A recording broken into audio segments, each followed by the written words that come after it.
සිරස FM ධර්මාසනය. නමෝ තස් භගවතු අරහතෝ සම්මා සම්බුද්දස්ස. නමෝ තස් භගවතු අරහතෝ සම්මා සම්බුද්දස්ස. නමෝ තස් භගවතු අරහතෝ සම්මා සම්බුද්දස්ස.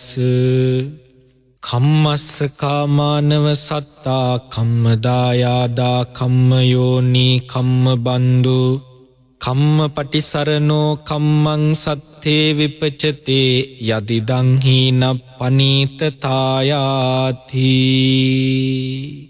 සද්ධර්ම ශ්‍රවණාබිලාසී සත්පුරුෂ වාසනාවන්ත පින්වත්නි, මේ පින්වත් හැම දෙනාම බලාපොරොත්තු වන්නේ ලෝතුරා සම්මා සම්බුදුරජාණන් වහන්සේ විසින් පතල මහා කරුණාවෙන් දේශනා කරන්නට යෙදුන ඊ타මත් වටිනා කියන සූත්‍ර දේශනාවක් මුල් කරගෙන ධර්මානුශාසනාවක් ශ්‍රවණය කරන්න. විශේෂයෙන්ම පළමු කොට මේ පින්වත් පිරිස කල්පනා කරන්නට ඕන, මේ ජීවිතේ අපි ලබාගත් ලොකුම භාග්‍ය තමයි බුද්ධෝත්පාද කාලයක් මුල් කරගෙන මනුස්ස ජීවිතයක් ලබා ගන්න ලැබිච්ච එක.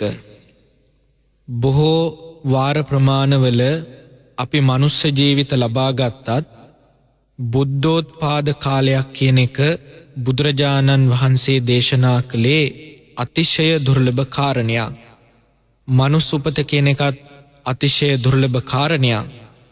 බුද්ධෝත්පාද කාලය කියන එක ඊට වඩා අති දුර්ලභයි.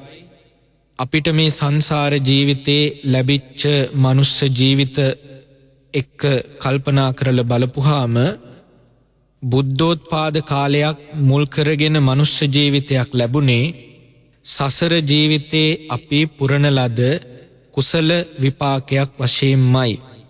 ඒ නිසා ඒ අවස්ථාවෙන් අපට ගන්නට තියෙන ලොකුම ප්‍රයෝජනය තමයි වහවහ භාග්‍යවතුන් වහන්සේ විසින් දේශනා කොට වදාළ ඒ ධර්මය අවබෝධ කර ගැනීම.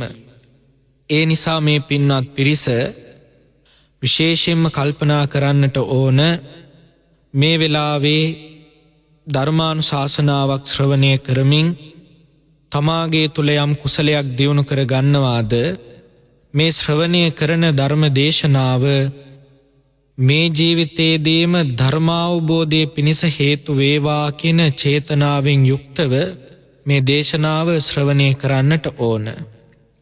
බුදුරජාණන් වහන්සේ ධර්ම දේශනාවක් ශ්‍රවණය කරන පිළිවෙල පවා විශේෂයෙන්ම දේශනා කරනවා.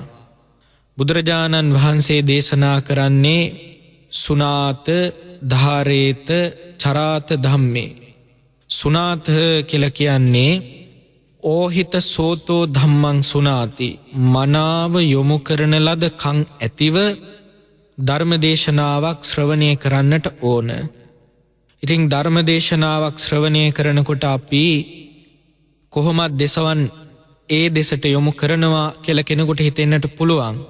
නමුත් මෙතන සඳහන් කරන්නේ තමන්ගේ මාංශ කය විතරක් එක ඉරියව්වක තියාගෙන හිටියට මදි, සම්පූර්ණම තමන්ගේ හිත ඒ දේශනාව කෙරෙහි යොමු කරන්නට ඕන.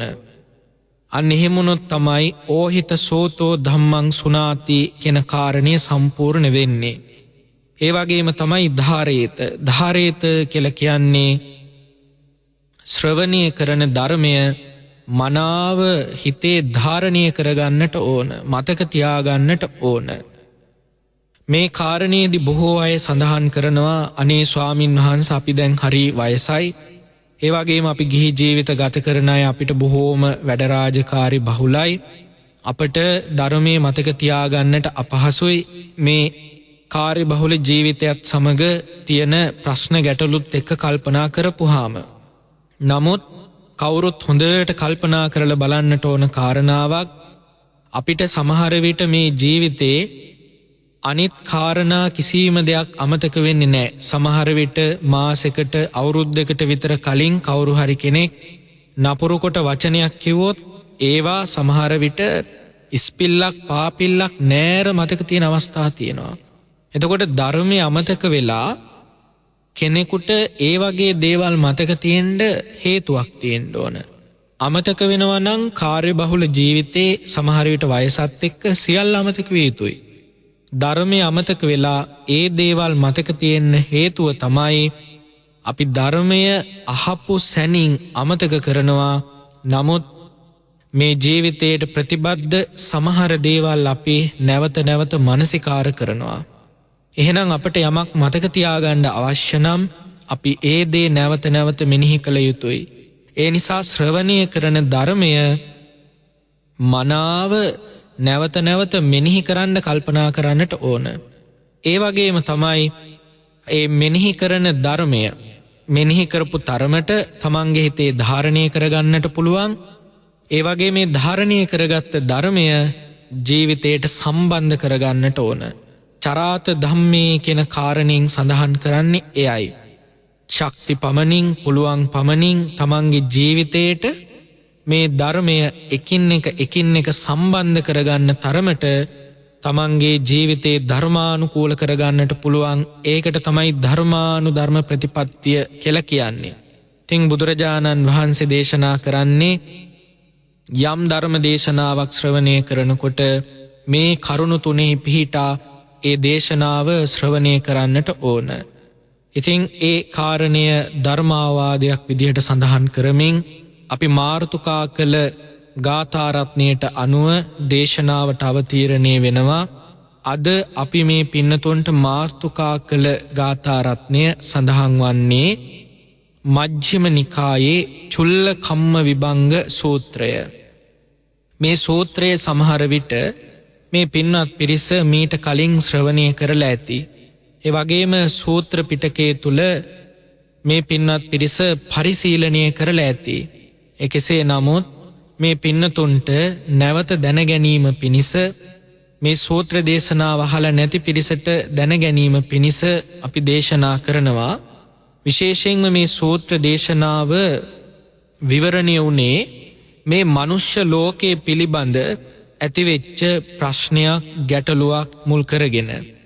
ඒ ප්‍රශ්නය ගැටලුව අපි කාටත් මේ මනුෂ්‍ය ලෝකයේ දිහා බලනකොට ඇතිවෙන ප්‍රශ්නයක්.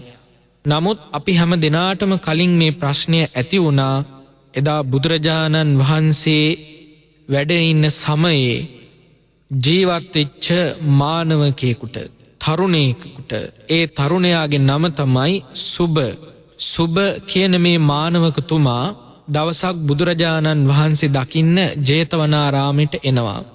ඇවිත් භාග්‍යතුන් වහන්සේට බොහෝම ගෞරවයෙන් වන්දනා කරලා එකත් පසකින් වාඩි වෙලා බුදුරජාණන් වහන්සේට ප්‍රශ්නයක් ගැටලුවක් ඉදිරිපත් කරනවා.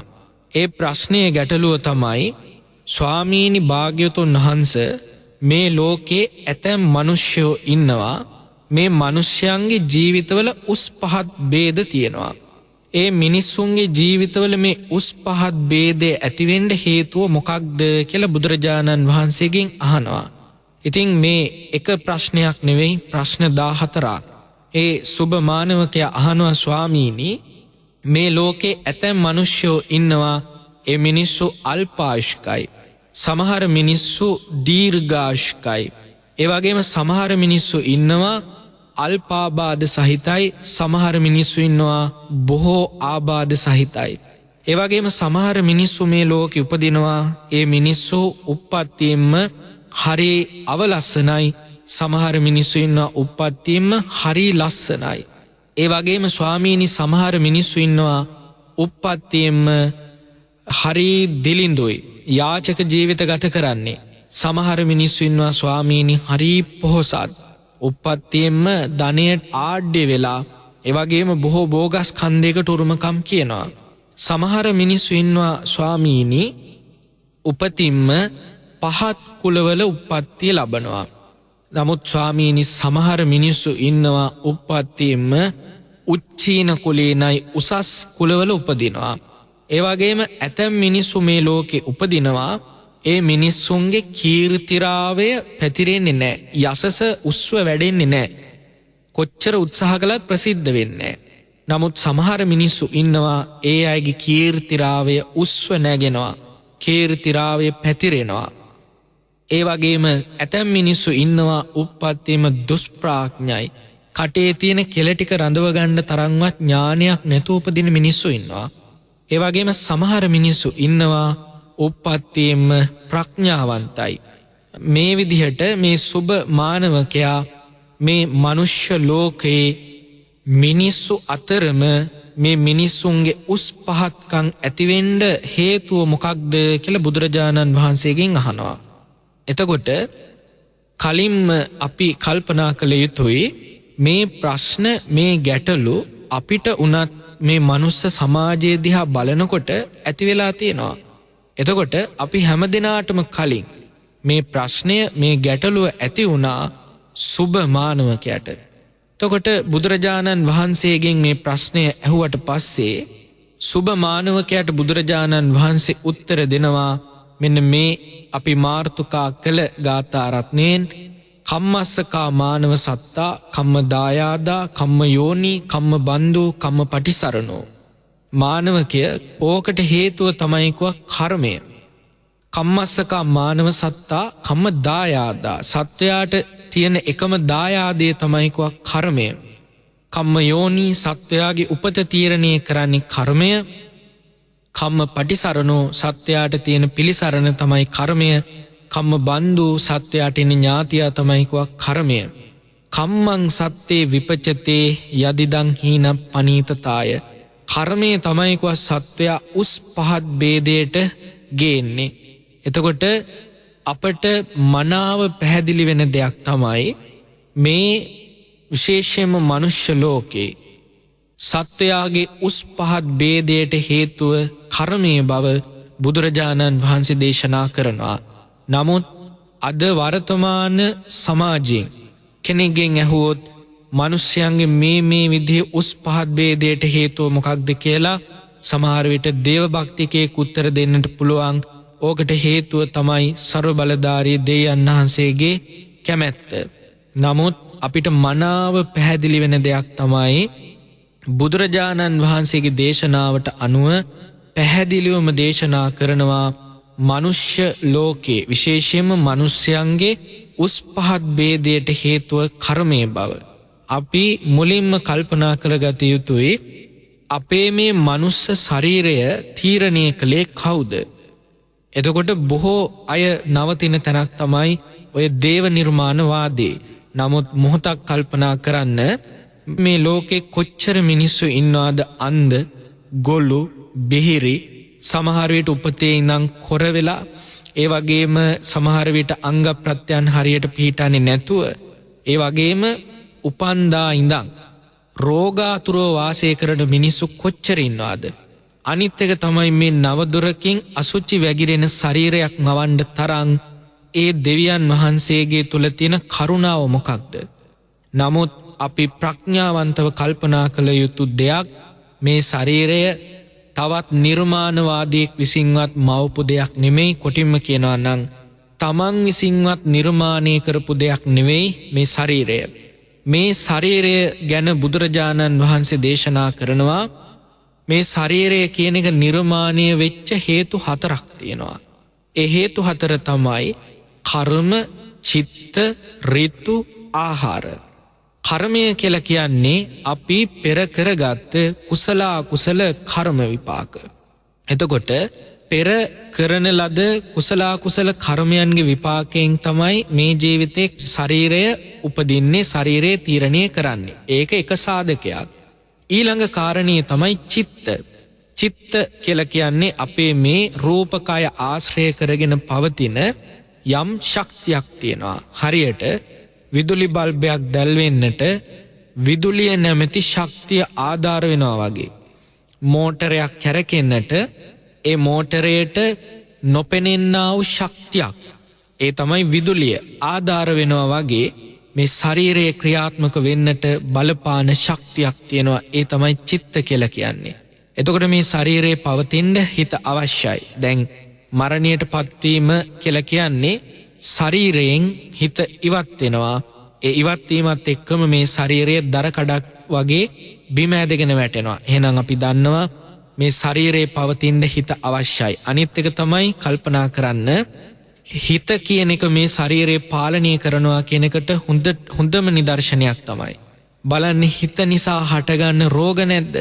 අද වෛද්‍යවරු පවා කියනවා අධික මානසික ආතතිය අධිරුධිර පීඩනයට හේතුවක් වෙනවා. එතකොට හිත අනුව මේ ශරීරය වෙනස් වෙනවා කියන එක අපිට තේරුම් ගන්න පුළුවන්. ඒ වගේම තමයි පින්වත්නි ඍතුව. දැන් කල්පනා කරලා බලන්න ඍතුව කියලා කියන්නේ යම් පරිසරයක පවතින සීත උෂ්ණ. දැන් මැද පෙරදිග ප්‍රදේශවල මිනිස්යන්ගේ ශරීර ගත්තොත් එකම වර්ණයක්. අප්‍රිකානු රටවල මිනිසුන්ගේ ශරීර ගත්තොත් එකම වර්ණයක්. එතකොට මේ එක් රටවල් වල මිනිස්සු එකම වර්ණයකින් උපදින්න හේතුව කර්මයමද නැත්තම් හිතද නෑ පින්වත්. ඒකට හේතුව තමයි ඒ රටවල් වල පවතින දේශගුණික බලපෑම්. ඒක තමයි ඍතුව කියලා කියන්නේ. එතකොට ඒ අධික සීත උෂ්ණ අණුව ඒ ශරීරවල වෙනස් වීම වෙනවා.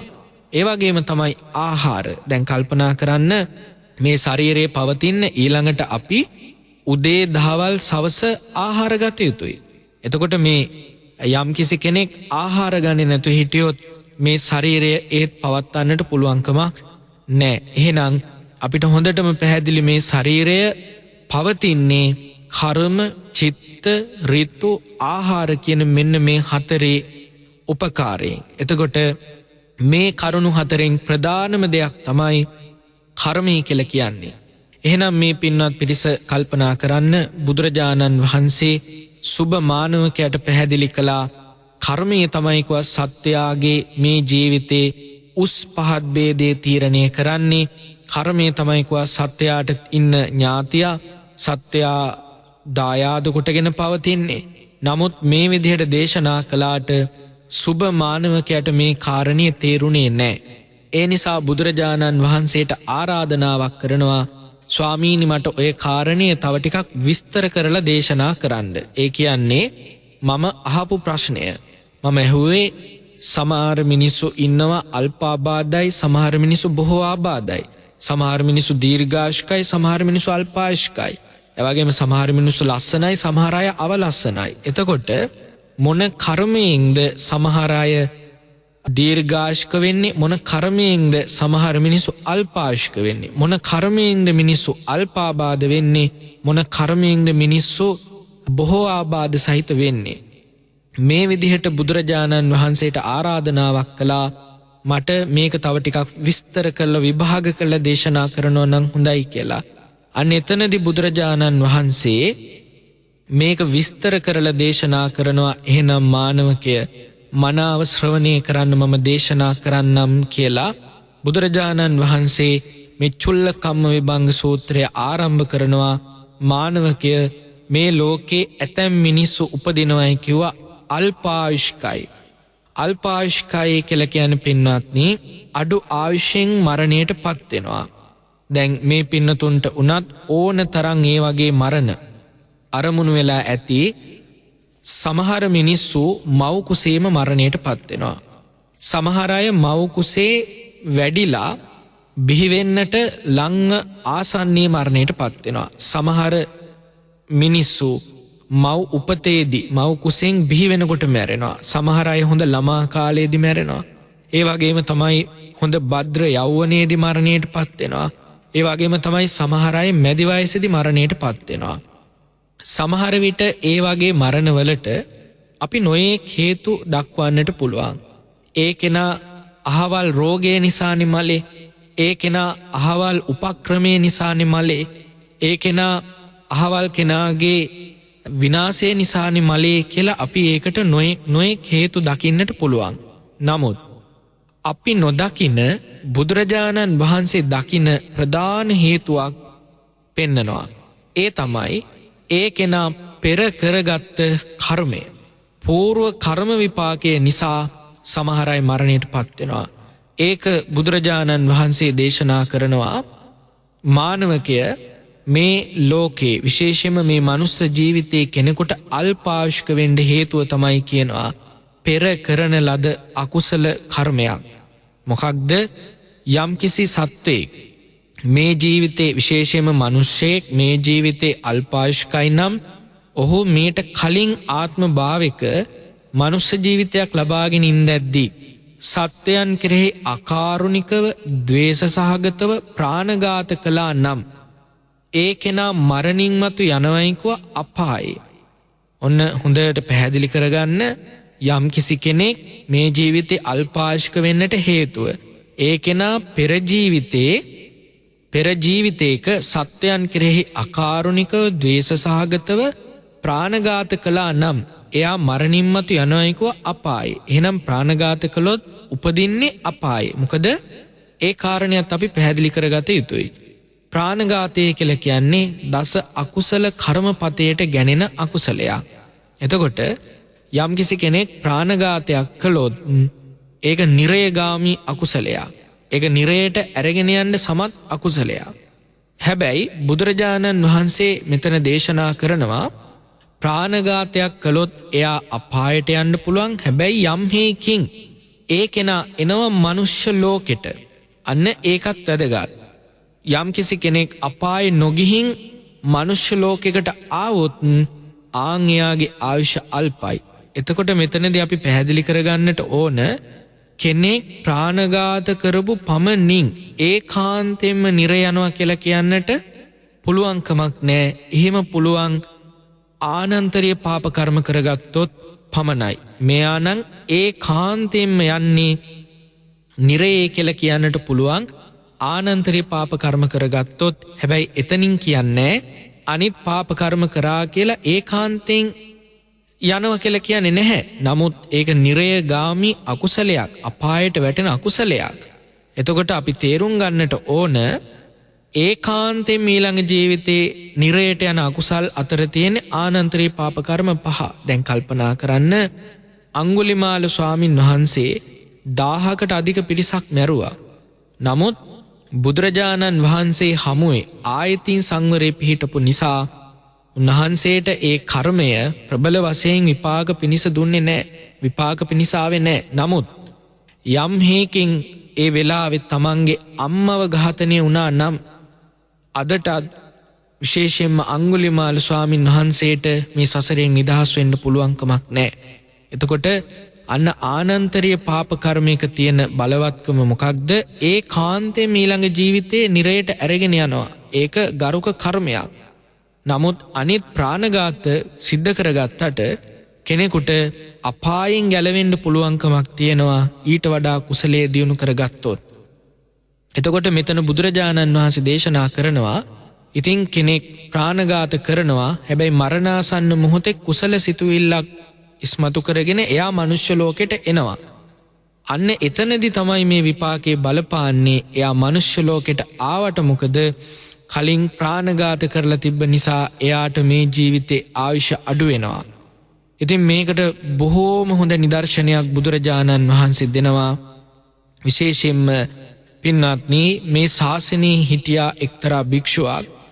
මේ භික්ෂුව දවසක් පිණ්ඩපාත චාරිකාවේ හැසිරීලා පෑන් පහසුව පිණිස වැවකට බැහැලා පාත්‍රයේ වැව් ඉවුරෙන් තියලා පෑන් පහසුව ලැබමින් ඉන්නකොට එදා රාත්‍රියේ රාජ්‍යයක් මංකොල්ල කාපු හොරු ටිකක් මේ වැව ළඟින් යනකොට රාජපුරුෂයෝ ඔහුව ලුහු බඳිනවා. රාජපුරුෂයෝ නොමග යවන අදහසින් මේ හොරු ටික මොකද කරන්නේ? හොරාගත්ත ආභරණ වලින් කොටසක් පාත්‍රයට දාලා පලා යනවා. රාජපුරුෂයෝ ඇවිත් බලනකොට වටපිට බලනකොට දැක්කේ පාත්‍රයට එබිකම් කරලා බලනකොට පාත්‍රය ඇතුලේ තියෙනවා ආභරණ. මේ පාත්‍රේ කාගේද කියලා බලනකොට අර භික්ෂුව පෑන් පහසු වෙනවා. කරුණු විමසනකොට එක පාත්‍රේ තමන්ගේ කියලා පිළිගත්තා. ආහෙනම් බඩුත් එක්කම හොරු ඉන්නවා කියලා වැඩි කතා බහ කරන්නේ නැතුව කාරණීය විනිශ්චය භාර ඇමතිතුමාට ඉදිරිපත් කරනවා. විනිශ්චය භාර ඇමතිතුමා සාක්ෂි කැඳවීමක් නැතුව උල තියලා ඝාතනය කරන්නට තීරණය කරනවා. නමුත් මේ කාරණය ධම්සභා මණ්ඩපයේදී කතා වෙනවා. අසවල් භික්ෂුව නොකල වරදකට අකාලේ මරණයට පත් වුණා. මැරුම් කෑවා. උල තිබ්බා. මේ කාරණේ කතා වෙමින් ඉන්නකොට භාග්‍යතුන් වහන්සේ වඩිනවා ධම්සභා මණ්ඩපයට. භාග්‍යතුන් වහන්සේ මේ කාරණය දැනගෙන ස්වාමින් වහන්සේලාට සඳහන් කරනවා මහණෙනි ඒ භික්ෂුව කරපු වරදකටමයි මැරුම් කෑවේ. විශේෂයෙන්ම විපාක වින්දේ. එතකොට ස්වාමින් වහන්සේලා සඳහන් කරනවා ස්වාමීනි භාග්‍යතුන් වහන්සේ අපි නම් දන්න තරමින් ඒ භික්ෂුව කාටවත් වැරද්දක් කරන කෙනෙක් නෙමෙයි. අකුසල් කරන කෙනෙක් නෙමෙයි. බොහෝම සීල සම්පන්නයි. එතකොට බුදුරජාණන් වහන්සේ දේශනා කරනවා මහණෙනි ඒ භික්ෂුව මේ ජීවිතේ කරපු වරදක් නෙමෙයි. ඒ භික්ෂුව පෙර කරපු වරදක විපාකයක් වශයෙන් තමයි ඔය විදිහට අඩු අයසින් අඩු ආයුෂයෙන් මරණයට පත්වන්නට සිද්ධ වුණේ. එතකොට ස්වාමීන් වහන්සේලා කාරණේ විමසනවා කියනවා ඔය භික්ෂුව මීට ආත්ම භාව ගානකට කලින් ගොපළු දරුවෙක් විදිහට උප්පත්තිය ලැබලා හිටියා. එතකොට ඔහුගේ විනෝදාංශය තමයි හරියට මේ ඉදිකටු ඇල්පෙනිති වගේ තියුණු උල් සකස් කරගත්තයි කියනවා කොහොඹලී උල් කරලා. කොහොඹලී උල් කරලා තියුණු උල් සකස් කරගෙන ඔය ඉගිලෙන මැස්සෝ මදුරුවෝ කෝඳුරුවෝ වගේ සත්තු අල්ලලා එක එකා මේ උලේ අමුණනවා. අමුණලා අනිත් ගම්දරුවන්ට පෙන්න සතුට වෙනවා. ඉතින් බුදුරජාණන් වහන්සේ දේශනා කරනවා අන්න ඒ කරගත්ත කර්මයක විපාකයක් වශයෙන් මේ ජීවිතේ සිල්වත් පැවිදි ජීවිතයක් ගත කළත් ඒ සසර කරගත්තේ කර්ම විපාකය මතුණයි කියනවා. ඔහු ඒ විදිහට ප්‍රාණඝාත කරපු නිසා මේ ජීවිතේ අල්පායුෂ්ක උණයි කියලා භාග්‍යතුන් වහන්සේ දේශනා කරනවා. එතකොට බලන්න අපිත් සමහර විට හිතන්නේවත් නැතුව ජීවීන්ගේ ශරීර ප්‍රමාණය ගැන හිතලා ඇතැම් ප්‍රාණඝාත කරනවා. නමුත් බුදුරජාණන් වහන්සේ දේශනා කරන්නේ අපි ඝාතනය කරන සතාගේ ශරීරයේ ප්‍රමාණයට අපට විපාක ලැබෙන බව නෙවෙයි. භාග්‍යතුන් වහන්සේ කර්මය හැටියට පනවන්නේ පින්වත්නි චේතනාවයි. චේතනා හම්බික්කවේ කම්මං වදාමි චේතයිත්වා කම්මං කරෝති කායේන වාචාය මනසා පිච. එතකොට චේතනාව කියලා කියන්නේ යම් කුසල හෝ අකුසල ක්‍රියාවක් වචනයක් මෙනෙහි කිරීමක් ක්‍රියාත්මක කිරීම පිණිස මනසේ සකස් වෙන වේගය තමයි චේතනාව කියලා කියන්නේ. එතකොට අපි කුහුඹුවෙක් හෝ මදුරුවෙක් හෝ මරන්න යොදවන මානසික උත්සාහය තමයි චේතනාව කියලා කියන්නේ. ඒ චේතනාව එක්ක ඒ ප්‍රාණඝාතය වෙනවා නම් අනිවාර්යයෙන්ම අපට ප්‍රාණඝාත අකුසලය අයත් වෙනවා. එහෙනම් කල්පනා කරන්න සංසාර ජීවිතේ ප්‍රාණඝාත කළ අය ඊළඟ ජීවිතේ පින්වත්නි අල්පායුෂ්ක වෙනවා. එහෙනම් මේ ජීවිතේ ප්‍රාණඝාත කරනවා නම් බහුල වශයෙන් ප්‍රාණඝාත කරනවා නම් ඒ කෙනාට ඊළඟ ජීවිතේ අල්පායුෂ්ක වීම පිණිස හේතු වෙනවා. ඒ වගේම තමයි ඊළඟට භාග්‍යතුන් වහන්සේ දේශනා කරනවා ඇතැම් අය ඉන්නවා මේ ජීවිතේ දීර්ඝායුෂ්කයි. මේ පින්නතුන් උනත් සමහර විට දැකලා ඇති අවුරුදු 90 100 120 ආසන්නයෙන්ම ජීවත් වෙන අය ඉන්නවා. බොහෝ දීර්ඝායුෂ්ක වින්දනය කරනවා. ඒ දීර්ඝායුෂ්ක වින්දනය කරන්න හේතුව බුදුරජාණන් වහන්සේ දේශනා කරනවා ඒ අය පෙර සංසාර ජීවිතයේදී සත්‍යයන් හට අබේ දුන්නනම් සත්‍යයන්ට අබේ දුන්නනම් කියලා කියන්නේ මරණයට කැප වෙලා ඉන්න කෙනෙකුට ජීවිතය දානේ දුන්නනම් මරණයෙන් නිදහස් කළා නම් ඒ කෙනා මරණයෙන් මතු යනවා සුගතියක දිව්‍ය ලෝකයට. යම් හේකින් ඒ අය දිව්‍ය ලෝකයට නොගිහින් මනුෂ්‍ය ලෝකයට ආවොත් එයාලගේ ආයුෂ දීර්ඝයි කියලා සඳහන් කළා. එතකොට කල්පනා කරන්නට ඕන මේ ජීවිත දානය දෙනවා කියලා කියනකොට බොහෝ අයට අරමුණු වෙන්නට පුළුවන් හරක් නිදහස් කිරීම, කුකුළු නිදහස් කිරීම, එළුව නිදහස් කිරීම මේ වගේ දේවල්. ඒත් අබේ දානය තමයි. නමුත් කල්පනා කරන්න මෙතනදී අබේ දානය කියලා කියන්නේ මහා මුදලක් වියදම් කරලා හරක් නිදහස් කිරීමම නෙමෙයි. මේ කාරණේ වරදවා ගන්නට එපා. එහෙම අපට කුසලයක් කරන්න පුළුවන් නම් අතිශ්‍රේෂ්ඨයි, බොහෝම වටිනවා. නමුත් සමහර අය කල්පනා කරනවා අනේ අපට හරක් නිදහස් කරන්න තරම් වත්කමක් නැහැ. ඉතින් අපි කොහොමද මේක කරගන්නේ? නමුත් පින්වත්නි කෙනෙක් ඥානවන්තව කල්පනා කරනවා නම් කෙනෙක්ට නුවණ මෙහෙවන්න පුළුවන් නම් අපි අතින් වෙන බොහෝ අකුසල් නවත්ත ගන්නත් පුළුවන්. ඒ වගේම අපට බොහෝ කුසල් කරන්නට පුළුවන්. බලන්න සමහර විට අපි තේකක් හදාගන්නකොට සමහර විට වැසිකිළියක් පාවිච්චි කරනකොට ඔය වටේ ඉන්න සත්තු මොනතරම් වතුරට එකතු වෙනවද? කුහුඹි, සමහර විට වේයෝ, සමහර විට කඩි වගේ සත්තු සමහර විට වතුරට එකතු වෙලා සමහරක් විට ওই සත්තු වතුරේ ගිල්ලා මරණයට පත් වෙනවා. සමහර විට ඒ සත්තු දැක දැකම අපි වතුර ගහනවා. සමහර විට තේකක් පවා හදා ගන්නකොට අර රස්නීය වතුර ටික සීනියකේ ඉන්න කූඹියාගේ ඇඟට වක් කරනවා. එතකොට කල්පනා කරන්න කෙනෙකුට නුවණින් කල්පනා කරන්න පුළුවන් නම් අර සීනි භාජනයේ ඉන්න කූඹියා ඉවත් කරලා අපිට තේක හදාගන්න තරම් මෛත්‍රියක් තියෙනවා නම් ඊළඟට වැසිකිලි වලේ ඉන්න වලට එකතු වෙන්න යන සත්තු ටික ඉවත් කරන්න තරම් අපේ තුල කරුණාවක් මෛත්‍රියක් සකස් කරගන්න පුළුවන් නම් ඒකත් පින්වත්නි අබේදීමක් තමයි.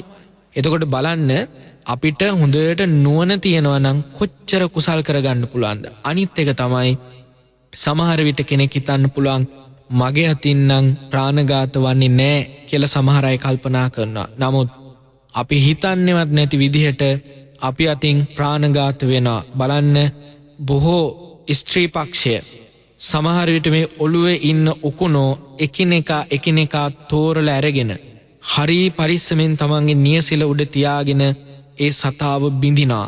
ඉතින් කල්පනා කරන්න එතන වෙන්නේ මොකක්ද? පින්වත්නි අපේ ඇහැට පේන හෝ නොපෙනෙන තරමේ සතෙක් ඉන්නවා නම් ඒ හැම සතාටම පින්වත්නි ජීවියක් තියෙනවා. ඒ හැම ජීවියාටම පින්වත්නි වේදනාවක් දැනෙනවා. ඒ හැම ජීවියාම පින්වත්නි තමන්ගේ ජීවිතයට ආදරේ කොටින්ම කියනවා නම් අසුචි වලේ ඉන්න පණුවත් තමන්ගේ ජීවිතයට ආදරේ. එතකොට යම්කිසි කෙනෙක් චේතනා සහගතව ඒ ඔළුවේ ඉන්න උකුණා පවා බිඳලා මරනවා නම් පොඩි කරලා දාලා මරනවා නම් ඒටත් අනිවාර්යෙන්ම අකුසල කර්ම රැස් වෙනවා. එතකොට කෙනෙක් හිතයි එහෙනම් ස්වාමින්වහන්සේ කියන විදිහට අපිට අපිරිසිදුව ඔළු කහකා ඉන්න වෙනවද? අපි එහෙම යෝජනා කරන්නේ නැහැ. ඔළුවේ ඉන්න උකුණා බේරලා අරගෙන කෙනෙකුට නිදහස් කරන්න පුළුවන් නම් අන්න එතනත් තමන් ප්‍රාණඝාතයෙන් වෙන්වීමක්. අන්න ඒ නිසා කල්පනා කරන්න පින්වත්නි නුවණින් ඥානවන්තව කල්පනා කළොත් අපිට බොහෝ කුසල් කරගන්න පුළුවන්, අකුසලයෙන් ගැලවෙන්න පුළුවන්. ඒ වගේම අපි එහෙම කල්පනා කරන්නේ නැති නිසා අපි අතින් අප්‍රමාණ අකුසල් රැස් වෙනවා. ඒ නිසා පින්වත්නි අනිත් කාරණේ තමයි අනුමාත්‍ර වරදෙහි පවා මේ පින්නතුන් බය දකින්න ඕන. ඔය පුංචි සතෙක් මැරුවා කියලා මොකක්ද ලැබෙන විපාකي කියලා හිතයි. නමුත් හිතන්න අර භික්ෂුවට උල තියලා ඝාතනය වෙන්න උනේ. ඒ වගේම මේ පින්නතුන් කවුරුත් දන්නවා කැලණිතිස්ස මහරහතන් වහන්සේ තෙල් කටාරමක රත් වෙලා පිරිනිවන් පාන මට්ටමට ඒ ස්වාමින් වහන්සේගේ ජීවිතේ තීරණය වුණා. සංසාර ජීවිතේ කිරිහට්ටියකට වැටිච්ච මැස්සෙක් දැක දැක උණු කරපු එකේ විපාකයක් හැටියට උන්වහන්සේට රහත් වෙච්ච ආත්ම භාවයේත් ඒ විපාකයක් විඳින්නට උනා. එහෙනම් අන්න ඒකයි භාග්‍යතුන් වහන්සේ දේශනා කරන්නේ අනුමාත්‍ර වරදෙහි පවා බය දකින්නට කියලා. ඉතින් කාල වේලාව ඉක්ම යන නිසා අපි අනිත් කාරණයන් විස්තර කරනවා. ඊළඟට භාග්‍යතුන් වහන්සේ දේශනා කරනවා මානවකය මේ ලෝකේ ඇතැම් සත්වයෝ ඉන්නවා ඉපදුන දවසේ ඉඳලා බොහෝ ආබාධ සහිතයි. ඉපදුන දවසේ ඉඳලා ලෙඩ. සමහර අය මේ මනුෂ්‍ය ලෝකේ උපදිනවා එක්කෝ අත් දෙක නැහැ, එක්කෝ කකුල් දෙක නැහැ. සමහර විට ඒ අත් කකුල් හැම දෙයක්ම තියෙනවා, ඒ එකක්වත් ක්‍රියාත්මක වෙන්නේ නැහැ.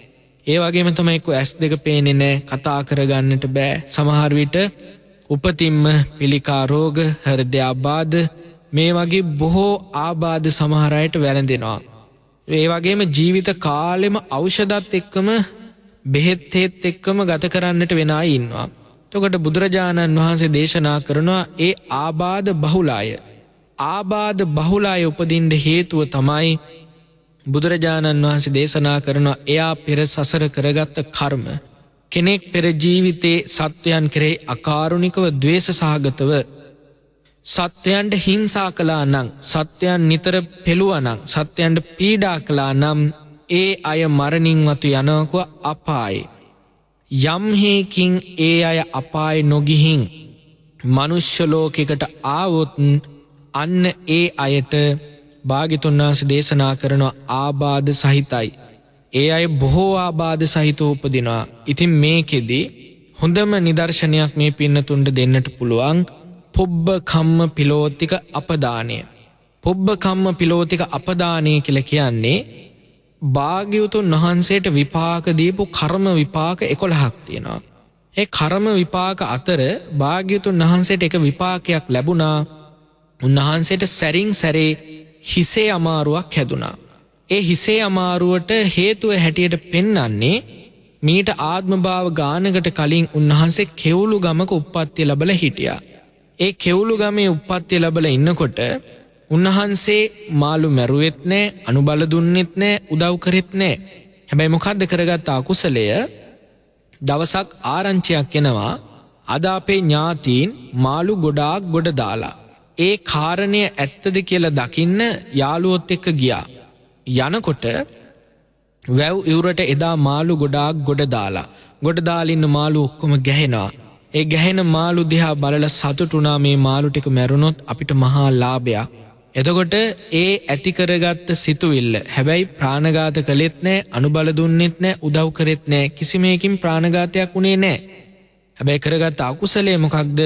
කෙනෙක්ගේ දුක් වේදනාව දිහා බලලා සතුටක් ඇති කරගත්තා. ඒක අවිහිංසා සංකල්පයට පටහැනි. ආන්ගේ නිසා උන්වහන්සේට මොකද උනේ? මේ බුද්ධත්වයට පත්වෙච්ච ආත්ම භාවයේදීත් උන්වහන්සේට ඒ විපාකයක් වශයෙන් හිසේ අමාරුවක් හැදුනා. එතකොට කල්පනා කරන්න පින්වත්නි, සමහර විට අපිත් රූපවාහිනී බලාගෙන, පුවත්පත් දිහා බලාගෙන, ගුවන් විදුලි ශ්‍රවණය කරමින් අපිත් සමහර විට ඒ දර්ශන දිහා බලාගෙන අපේ හිතේ ද්වේෂය වර්ධනය කරගන්නවා.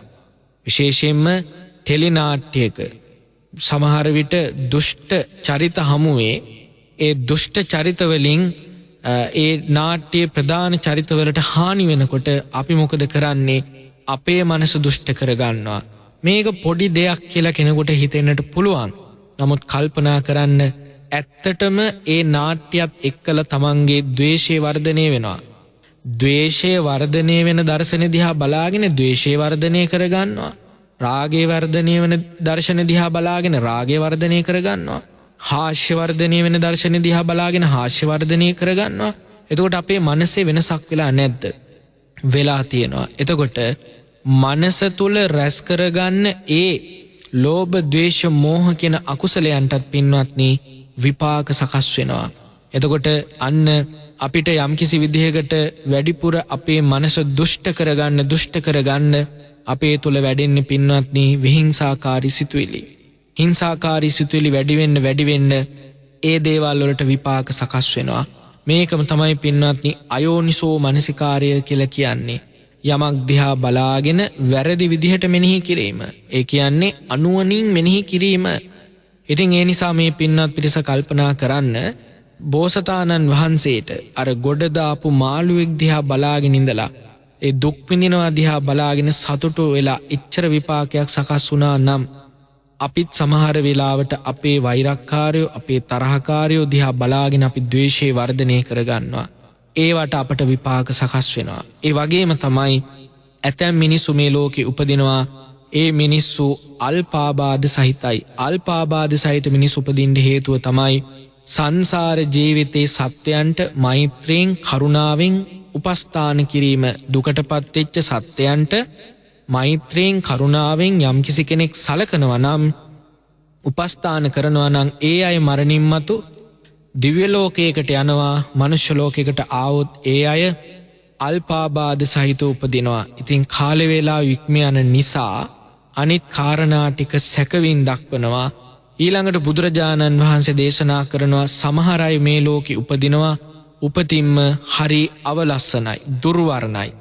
අවලස්සන වෙලා උපදින්න හේතුව තමයි ඒ අය පෙර සංසාර ජීවිතේ මනුෂ්‍ය ලෝකයක උප්පත්ති ලැබලා ඉඳද්දී නිතර කිපෙනවා නම්, නිතර තරහ ගන්නවා නම්, ද්වේෂ කරනවා නම් ඒ අය මරණින් මතු යනවා අපායට. යම් හේකින් මනුෂ්‍ය ලෝකයකට ආවොත් ඒ අය අල්ප රූප සම්පන්න වෙලා උපදිනවා.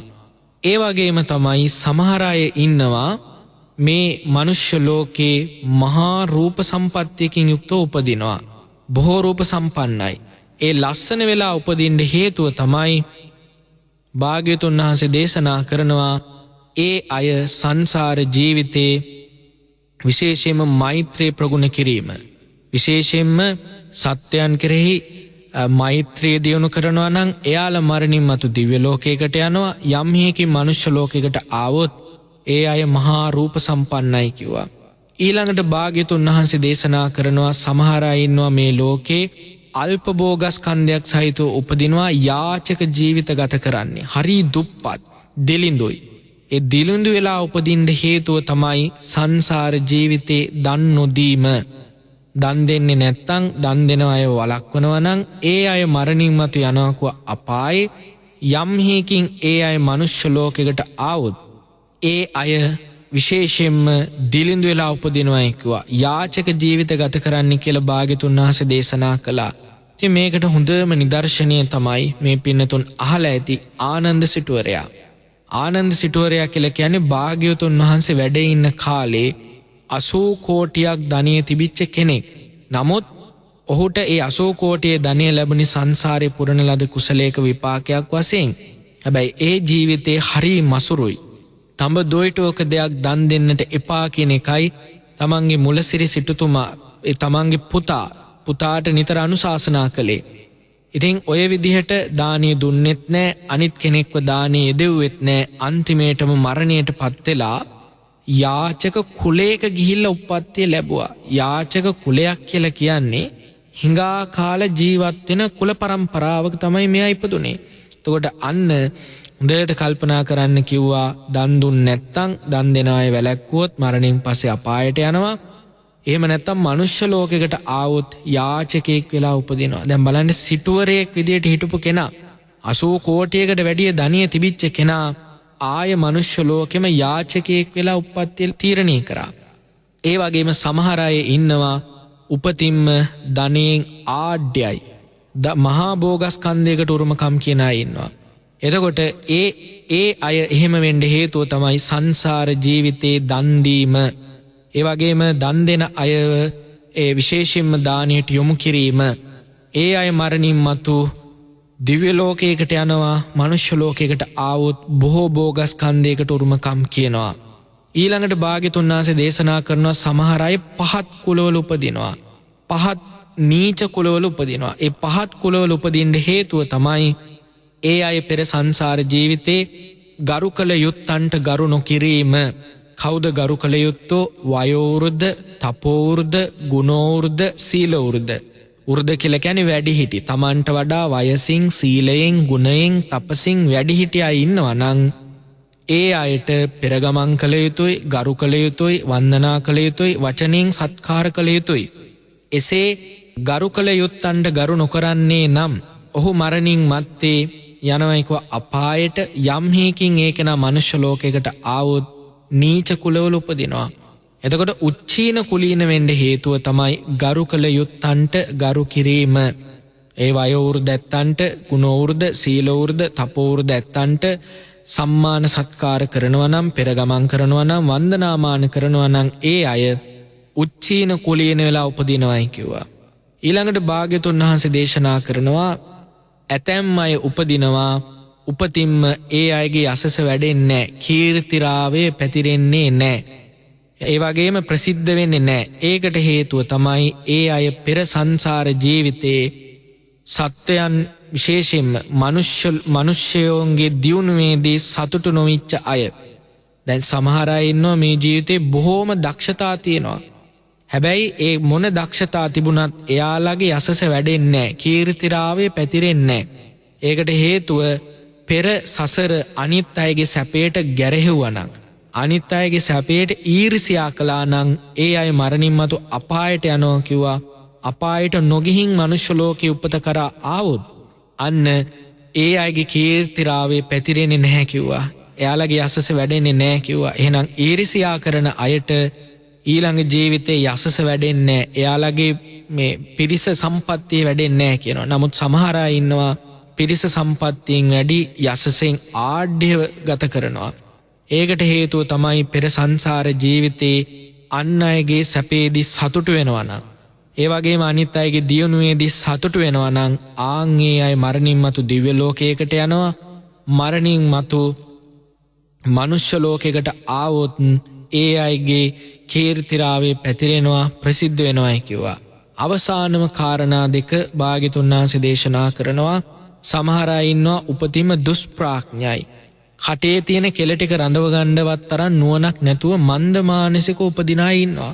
ඒකට බුදුරජාණන් වහන්සේ පෙන්වන හේතුව තමයි ඒ අය පෙර සසර ශ්‍රමණ බ්‍රාහ්මණ ආදී ළඟට ගිහිල්ලා හරි දේ මොකද්ද වැරදි දේ මොකද්ද කියලා විමසන්නේ නැත්තම්. ඒ වගේම කුසලයේ මොකද්ද අකුසලයේ මොකද්ද කියලා විමසන්නේ නැත්තම්. ඒ කියන්නේ ධර්ම ශ්‍රවණය කරන්නේ නැත්තම් අගෞරවයෙන් බණ අහනවා නම් ඔවුන් මරණින් මතු දුගති කරායන වෙනවා, අපායට යනවා. යම් හේකින් මනුෂ්‍ය ලෝකෙට ආවොත් දුෂ්ප්‍රඥ වෙලා උපදිනවා. එහෙනම් ප්‍රඥාවන්ත උපදින්න හේතුව තමයි යම් කිසි කෙනෙක් ශ්‍රමණ බ්‍රාහ්මණ ආදීන් ඉදිරියට ගිහින් හරි දේ මොකද්ද වැරදි දේ මොකද්ද කියලා විමසනවා නම්, ඒ වගේම කුසලයේ මොකද්ද අකුසලයේ මොකද්ද කියලා විමසනවා නම්, ඒවා සමාදන් වෙනවා නම්, ධර්ම ශ්‍රවණය කරනවා නම් ඒ අය මරණින් මතු සුගති කරායන වෙනවා, දිව්‍ය ලෝකයකට යනවා, මනුෂ්‍ය ලෝකයකට આવොත් ප්‍රඥා සම්පන්න වෙනවා කියලා සඳහන් කරනවා. එතකොට ඔය කාරණා හේතු වශයෙන් භාග්‍යතුන් වහන්සේ දේශනා කරන ඇතැම් මිනිසයන්ට ඔය නරක විපාක තියෙනටත් පුළුවන්, සමහර විට හොඳ විපාකත් මිශ්‍රව තියෙනට පුළුවන්. ඒ කියන්නේ සමහර අය ඉන්නවා හරි ධනෙන් ආඩ්‍යයි, ඉපදුණු දවසේ ඉඳලා ලෙඩ. ඒ කියන්නේ පෙර සංසාර ජීවිතේ දන් දීලා තියෙනවා, ඒ නිසා පොහසත් වුණා. හැබැයි ඉපදුණු දවසේ ඉඳලා ලෙඩ. මොකද සත්‍යයන්ට හිංසා පීඩා කරලා. ඒ වගේම සමහර අය ඉන්නවා රූපයෙන් හරි ලස්සනයි, හැබැයි ඉපදිලා ඉන්නේ හරීම දිලිඳු පවුලක, සමහර විට පහත් කුලවල. ඒකට හේතුව තමයි සංසාර ජීවිතේ හොඳට මෛත්‍රී ප්‍රගුණ කරලා තියෙනවා, හැබැයි ගරු කළ යුත්තන්ට ගරු කරපු නැති නිසා සමහර විට පහත් කුලවල වැටෙනවා. ඉතින් උදාහරණයක් ඇටියට කියනවා නම් මේ පින්නතුන් දන්නවා අශෝකමාලාව. අශෝකමාලාව කියලා කියන්නේ මේ විශේෂයෙන්ම මහා රූ සපුවකින් යුක්ත ස්ත්‍රී රත්නයක්. ඉතින් දොටුගැමුණු මහරජතුමාගේ පුතා සාලිය කුමාරයා රජකම පවා අතාරින්නට තරම් ඒ රූපය ශ්‍රේෂ්ඨයි. නමුත් එතුමිය උප්පත්ති ලැබලා හිටියේ සැඩොල් කුලයක. මොකක්ද හේතුව? රූපයක් ලැබෙන්නට තරම් සංසාර ජීවිතේ මෛත්‍රී සම්පත්තිය, කුසල සම්පත්තිය තිබුණා. නමුත් සැඩොල් කුලයකට වැටෙන්න හේතුනේ තමන්ගේ මව්තුමියට එක්තරා ආත්මභාවික රොඩී වාදයෙන් මව්තුමියට බැනවැදිච්ච නිසා. එතකොට අන්න කෙනෙක් අකුසල කර්ම කළගත්තොත් අකුසල විපාකත් බලපානවා, කුසල කර්ම කළගත්තොත් ඒ කුසල විපාකත් බලපානවා. ඒක භාග්‍යතුන් වහන්සේ දේශනා කළේ යාදි සංවපතේ බීජං තාදි සංහරතේ පලං කල්යාණකාරී කල්යාණං පාපකාරීච පාපකං. යමෙක් වපුරන්නේ යමක්ද ඊට අනුව තමයි අස්වැන්න.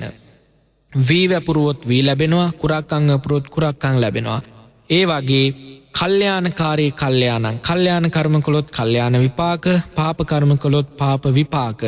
ආන්ගේ කාරණේ හොඳට තේරුම් අරගෙන පින්වත්නි, අනුමාත්‍ර වරදෙහි පවා බය දකිමින් වාසය කරන්න. ඊටාම කෙටි කාරණයක් කියමින් දේශනාව අවසන් කරනවා. මේ පින්නතුන් හිතන්න, අපි හිතන්නේවත් නැති පුංචි අකුසලයක් වෙන්නට පුළුවන් අපි ඊළඟ ජීවිතේ සතර අපායට ඇදගෙන යන්නේ. සමහර අය සමහර අකුසල් හනේ හරි පුංචි කියලා ඒව එච්චර තකන්නේ නැහැ. නමුත් හිතන්න, මහා සාගරේ යාත්‍රා කරන අඩි 1000ක් දිග පළල තියෙන මහ විශාල නෞකාවක් තියෙනවා. මේ නෞකාව මහා සාගරයේ ගිලෙන්න අඩි 10ක් 15ක් තරම් විශාල සිදුරක් ඕනේ නැහැ. ඉදිකටු මලක තරම් පුංචි සිදුරට පුළුවන් ඒ නැව මහා සාගරයේ ගිල්ලන්න අර ඉදිකටු මලක තරම් පුංචි සිදුරෙන් වතුර ටික කාන්දු වෙලා අවශ්‍ය තරමට වතුර පිරුණද ඒ නෞකාව මහා සාගරයේ ගිල ගන්නවා. අන්න ඒ වගේ තමයි අපි වැඩි හිතන්නේ නැති, තකන්නේ නැති අපේ ළඟ තියෙන පුංචි අඩුපාඩුවක් වෙන්නට පුළුවන් අපිව සතර අපායට ඇදගෙන යන්නේ. ඒ නිසා අනුමත්තේසු වජ්ජේසු බය දස්සාවි, අනුමාත්‍ර වරදෙහි පවා බය දකිමින් මේ පින්නතුන් කුසලයේ සමාදන් වන්න. ඉතින් මේ චුල්ල කම්ම විභංග සූත්‍රයට අනුව අකුසල විපාක දෙන කර්මවලින් ඈත් වෙමින් කුසල විපාක දෙන කර්මවල සමාදන් වෙමින් නිවන් දකින ජාති දක්වා යහපත් මනුෂ්‍ය ජීවිතයක් ලබා ගැනීම පිණිස මේ ධර්ම පරියායේ මේ පින්නත් පිරිස සමාදන් වෙත්වායි අපි මේ පින්නතුන්ට ආශිර්වාද කරනවා. ආකාසට්ටා චුබුම්මට්ටා දේවානාගා මහිද්దికා පුඤ්ඤන්තං අනුමෝදිත්වා චිරන් රක්ඛන්තු ශාසනං ආකාසට්ටා චුබුම්මට්ටා දේවානාගා මහිද්దికා පුඤ්ඤන්තං අනුමෝදිත්වා චිරන් රක්ඛන්තු දේශනං ආකාසට්ටා චුබුම්මට්ටා දේවානාගා මහිද්దికා පුඤ්ඤන්තං අනුමෝදිත්වා චිරන් රක්ඛන්තු මම් පරන්ති. ධර්ම ශ්‍රවණානිසංස බලෙන් හැමට සියලු යහපතම සිද්ධ වේවා. සිරස FM ධර්මාසනය ධර්මාසනයට වැඩම කොට වදාළ පූජ්‍යපාද පල්ලේ මුල්ලේ සෝරත ස්වාමීන්ද්‍රයාණන් වහන්සේට උතුම් චතුරාර්ය සත්‍ය ධර්මය අවබෝධ වේවා. හෙට ධර්මාසනයට වැඩම කරන්නේ පූජ්‍යපාද හිඟුරේ පඤ්ඤාසේකර ස්වාමීන්ද්‍රයාණන් වහන්සේ. ලබන බ්‍රහස්පතින්දා පූජ්‍යපාද පුහුල්වැල්ලේ සාරද ස්වාමීන්ද්‍රයාණන් වහන්සේගේත් ලබන සිකුරාදා පූජ්‍යපාද දිමුල් කුඹුරේ විසුද්ධානන්ද ස්වාමීන්ද්‍රයාණන් වහන්සේගේත් වටිනා දම් දෙසුම් ධර්මාසනයෙන් ශ්‍රවණය කරන්න. ඔබ හැමට තෙරුවන සරණයි. සිරස FM ධර්මාසනය